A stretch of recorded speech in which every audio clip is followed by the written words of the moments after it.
The air hung thick with smoke. The clang of hammer against steel echoed through the forge. Master blacksmith Drayden worked tirelessly, his brow slick with sweat. He was nearing the end of his masterpiece. It was more than just a blade. It was perfection. Beside him stood the sorcerer, Malcor. He was a gaunt figure, shrouded in darkness. His eyes glowed with an eerie inner light, reflecting the forge's flames.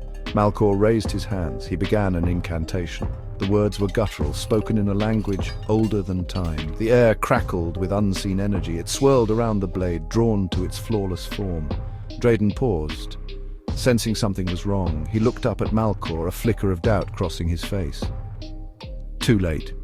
Malcor slammed his hands down. The air exploded. Raw power surged into the blade, trapping Malcor's malevolent spirit within. The metal pulsed with a sinister light. It was no longer the reflection of the forge. This was something else, something evil.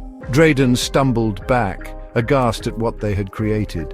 This was not a tool for good. This was a weapon of unimaginable destruction. It was perfect, yes, but it was a perfection born of darkness. The blade, newly christened the flawless throwing knife of corruption, hummed with malevolent energy. Its edge was impossibly sharp. A single touch promised not just death, but something far worse.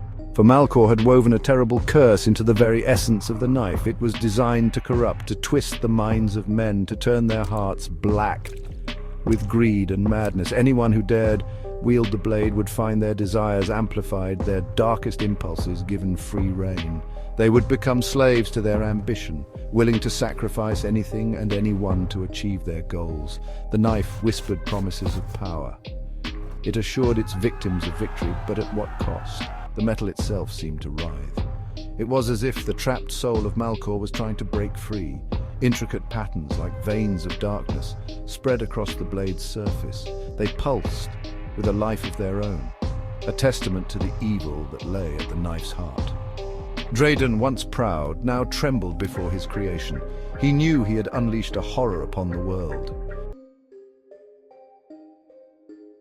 The flawless throwing knife of corruption vanished. Some say Drayden destroyed it, unable to bear the weight of his sin.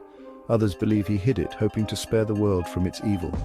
Whatever the truth, the knife was gone, but legends never truly die. They linger in whispers. They hide in the shadows, waiting to be reborn. Centuries passed. Kingdoms rose and fell. The tale of the cursed blade became a campfire story, a cautionary tale whispered to frightened children. But there were always those who sought power.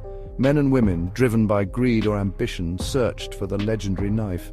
They craved its power, ignoring the whispers of madness and corruption that clung to its legend. The world forgot the truth about the knife. They dismissed it as a myth, a bedtime story.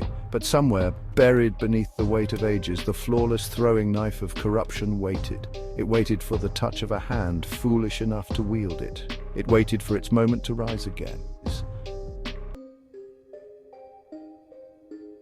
Section 4. The Treasure Hunter. Kael was a man obsessed, driven by an insatiable thirst for adventure and riches. He scoured ancient ruins and plundered forgotten tombs. He sought not just treasure, but stories, legends. He yearned to uncover the secrets of the past, to hold history in his hands. His quest led him to the edge of the known world, to the crumbling ruins of a kingdom consumed by time and swallowed by the jungle. Local whispers spoke of a powerful artifact hidden within the heart of the lost city. They spoke of a cursed blade, a weapon of unimaginable power. Kael scoffed at the warnings. Curses were for fools. He was a man of logic, of reason. He feared no ancient magic.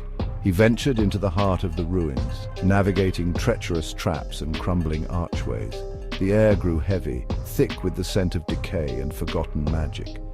But still, Kael pressed on, lured deeper by the promise of his heart's desire. Finally, he stumbled upon a hidden chamber, its entrance concealed by vines and the debris of centuries. He pushed his way inside, his heart pounding with anticipation. There, in the center of the room, resting upon a pedestal of ancient bone, lay the flawless throwing knife of corruption. Section 5. Whispers of Power. The moment Kael laid eyes on the knife, he was lost. Logic fled. Reason abandoned him. All he saw was the blade, its surface shimmering with an unnatural light. It pulsed with power, calling to him, whispering promises of untold wealth and glory. He reached out, his fingers trembling with anticipation, and wrapped his hand around the cool, smooth surface of the knife. A jolt of energy surged through his arm. Visions flooded his mind. He saw kingdoms fall, armies crumble before him. He saw himself standing atop a mountain of gold, the undisputed ruler of all he surveyed. He felt a surge of exhilaration, of boundless potential. The whispers grew louder, more insistent. They promised him everything he had ever desired. He laughed, a sound both ecstatic and unhinged. This was it, the key to his destiny. He would become a legend. He would reshape the world in his image. The knife pulsed in his hand, eager to fulfill its purpose. It had found its new puppet, its new vessel of corruption. Kael, blinded by ambition and intoxicated by the whispers of power, didn't stand a chance. He was theirs.